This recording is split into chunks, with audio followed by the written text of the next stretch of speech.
Welcome to my channel. I am Kit Palintindi Magdao, and today, tuturuan ko kayo kung paano mag-solve ng related rates problem. So, let us look at the problem. A ladder 25 feet long is leaning against a vertical wall.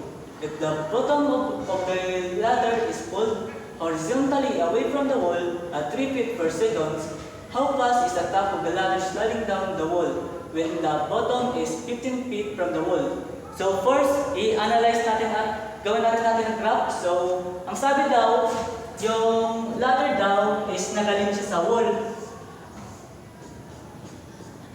Nagaling siya sa wall. And yung haba daw ng ladder is 25 feet. And yung layo ng ladder sa wall is 15 feet. So, ang hinahanap dito is gaano kataas ang wall at gaano kabilis ang pagbaba ng taas ng ladder sa baba ng wall. So, gawin natin, para lagyan natin ng meaning yung mga to. Yung 25 is gawin natin C, yung 15 is gawin natin ng X, at yung wall naman is gawin natin Y. Hanapin natin yung value ng wall, yung taas ng wall or value niya. So, gagamitan natin ito ng Pythagorean theory.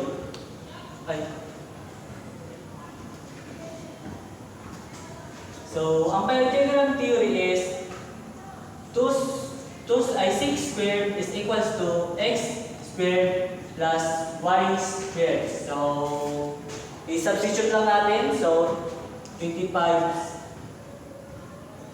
squared is equals to 15 squared plus y squared. So, ang hinahanap natin dito is yung value ng y. So, okay, tuloy natin pag-solve. So, 25 squared is 625 at 15 squared is 225 plus y squared. So, next is ilipat natin ito dito at so, magiging 225 minus negative 225 plus 625 is equal to y squared. Next is pag-minus natin, so magiging 400 na lang. And sunod dyan is lagyan natin ang square root para makancel out to yung square na to. So ang value ng y natin is 20. Okay, hanapin natin yung value ng y natin. Next is, hanapin natin yung value ng derivative ng y or gano'ng mabilis magbaba yung wall yung ladder sa wall.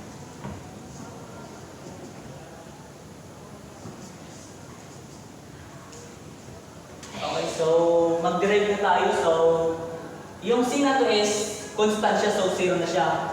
And magiging 2x times the derivative of x over dt plus 2y times the derivative of y over dt. Okay, so next is lipat natin ito dito. So magiging negative 2x times the derivative of dx over dt is equals to 2y times the derivative of dy over dt. Next is kakancel natin ito yung 2 na to by dividing both side by 2y. So, over 2y over 2y. Cancel na siya. Cancel yung 2 dito. So, yan na. Next is, i-substitute natin yung mga given sa atin sa na to. So, yung dx over dt nito is given na rin. Ito siya, how fast is the ladder being pulled horizontally away from the wall, which is 3 feet per second. So, let's substitute. So, magiging ang x natin is 15, so negative 15 times the derivative of dx over dt is 3 over y, which is 20. So, let's solve. I is equal pa pala ito ng dy over dt.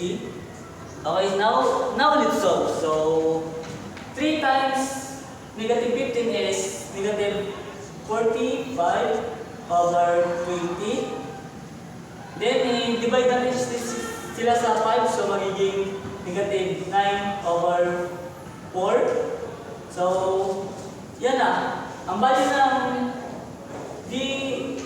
ng dy over dt is negative 9 over 4. Negative 9 over 4 feet per seconds.